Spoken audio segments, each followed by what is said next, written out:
march of thousands of people here in the heart of Manhattan, where protesters are demanding the release of Mahmoud Khalil as part of a national day of action to demand the release of the recent Columbia graduate and leading pro-Palestine activist who continues to be detained in an ICE detention facility in Genoa, Louisiana, over 1,000 miles away from home.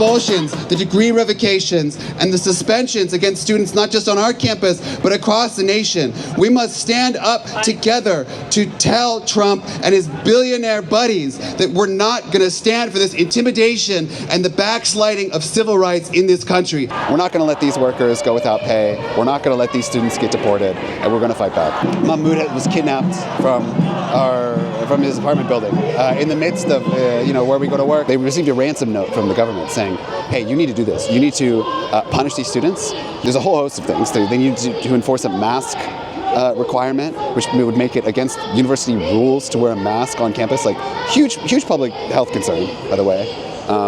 And shockingly, they want to put the Middle Eastern, like South Asian and African Studies Department under academic receivership, which means that the university is going to appoint some random guy to control the least funded, the most like weirdly lumped together department that receives no support from the university just because they're perceived as like the source of pro-Palestinian thought on campus, which is not only against all sort of academic values, but is racist. I want every floor of Trump Tower to hear us right now. Make some noise! Mahmoud is still being held in ICE detention in Louisiana. Shame! Shame!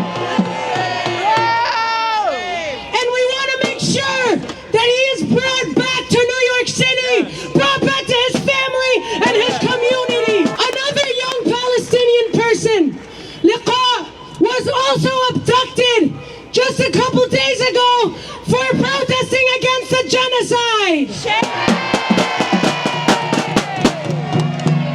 Over and over again, the Trump administration is saying that if you protest against the genocide, somehow you're more evil than those committing the genocide. Today, across the country, dozens of cities are coming out in support of Mahmoud Khalil, and also to insist that the attack on Mahmoud Khalil, number one, we won't allow it. We're demanding his freedom. We're going to keep fighting for his freedom.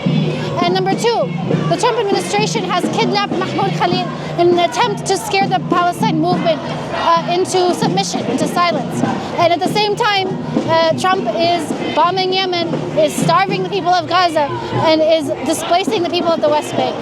And he's doing this, he's giving his full okay to the Israeli occupation to carry this out. The illegal detention and abduction of Mahmoud Khalil are in the legacy of the white supremacy and capitalist system in which we live.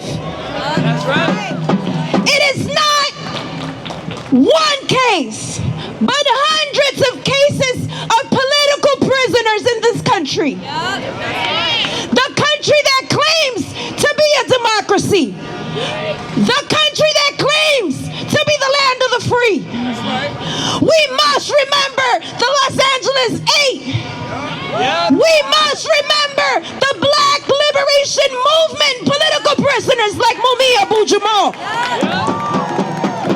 We must remember that they've been doing this to us for centuries. Those who dare to speak against the injustices, against the inequality, against war and genocide, are sentenced by the very criminal justice system in this country.